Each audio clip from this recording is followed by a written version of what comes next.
এখানে দেখেন এ থেকে জেড পর্যন্ত সবগুলো অক্ষর দিয়ে আমি বিভিন্ন রকম মেহেদির ডিজাইন দিয়ে দিয়েছি।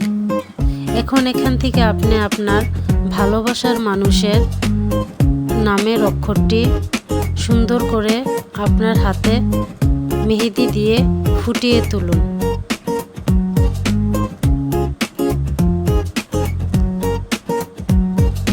দেখুন সবগুলো অক্ষরই খুব সুন্দর করে মেহেদির রঙে রাঙানো হয়েছে।